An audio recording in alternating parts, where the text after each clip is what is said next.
आज मुंशी प्रेमचंद की अफसाना जेवर का डिब्बा के साथ हाजिर हुआ। मरकजी किरदार चंद्र प्रकाश नामी एक नौजवान है।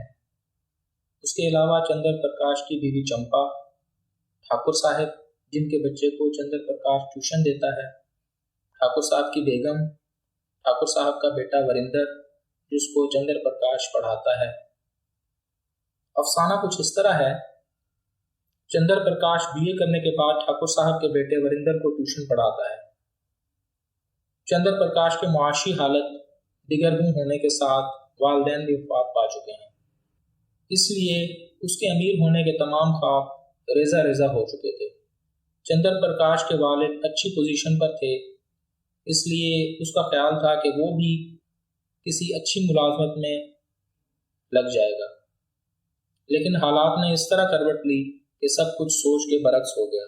ऊपर से चंद्र को जो बीवी मिली वो भी उसकी माशी हालात को नहीं समझती थी। चंद्र ट्यूशन इसलिए पढ़ा रहा था क्योंकि ठाकुर साहब ने जो मकान उसको दिया हुआ था वो काफ़ी अच्छा था और इस तरह के मकान का किराया कम अज़ कम 20 रुपये था। ठाकुर साहब चंद्र को 30 रुपये माहाना ट्यूशन फीस देने के साथ उसको घर का फ़र्द तस्वर करते थे। ठाकुर साहब को अपने 60 साल तजर्बे से ज़्यादा चंद्र प्रकाश के बीए पर भरोसा था।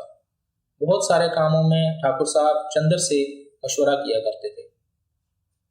एक दिन ठकराइन ने चंद्र प्रकाश को ट्यूशन के बाद मशवरे के लिए रोका और मशवरा मांगा कि क्यों न वरिंदर की शादी करवा ली जाए। चंद्र ने कहा इसका जवाब तो वरिंदर ही दे सकता है, लेकिन फिर बाहमी मशवरे से तय पाया वरिंदर की शादी कर दी जाए। उसके लिए तमाम इंतजाम चंद्र को सौंप दिए गए। अब शादी की तमाम तैयारी के पैसे चंद्र प्रकाश के पास थे। चंद्र ने निहायत ईमानदारी के साथ तमाम पैसों का हिसाब ठाकुर साहब को दिया, लेकिन उसकी नीयत उस दिन खराब हुई जब उसने 5000 के जेवर का डब्बा देखा।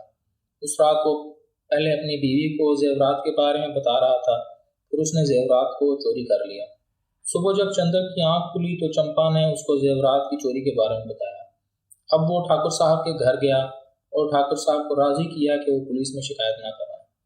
उसके अलावा चंद्र ने यह जाहिर किया कि क्योंकि चोर उसके घर से होकर ठाकुर साहब के घर में दाखिल हुआ है, इसलिए वो ये घर छोड़ देगा।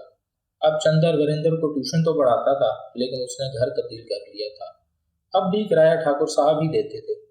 अब घर में जेवर के डब्बे के बारे में जब भी चंपा पूछती थी, चंद्र ये कहता था कि उसमें उसकी पुरानी किताबें हैं। एक दिन चंपा ने बुलाकर देख ही लिया कि डब्बे में क्या है।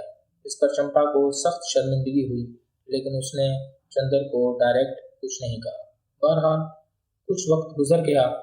बैंक में असिस्टेंट मैनेजर की नौकरी आई, जिसके लिए शर्त थी उम्मीदवार 10,000 रुपये नकद की जमानत देगा। चंद्र के पास अहलियत थी, लेकिन जमानत के पैसे नहीं थे। एक दिन ठाकुर साहब ने चंद्र को कहा वो असिस्टेंट मैनेजर की नौकरी क्यों नहीं करता। इस पर चंद्र ने जमानत वाली बात बताई। ठाकुर साहब ने कहा आप बाकी काम करो, जमानत के पैसे हम दे देते हैं। जिस पर चंद्र को बड़ी शर्मिंदगी हुई। अब चंद्र को नौकरी मिली तो उसने ठाकुर साहब की दावत की और रात देर होने की वजह से ठाकुर साहब को कहा वो रात को चंद्र के घर रुक जाए। उसी दिन चंद्र जेवर का डब्बा लेकर ठाकुर साहब के घर उसी जगह पर रखाया जहाँ से उसने लिया था।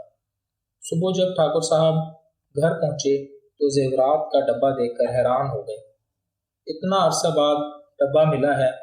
इसी तरह है जिस तरह किसी को कोई अमानत देने के बाद वापस लेता है।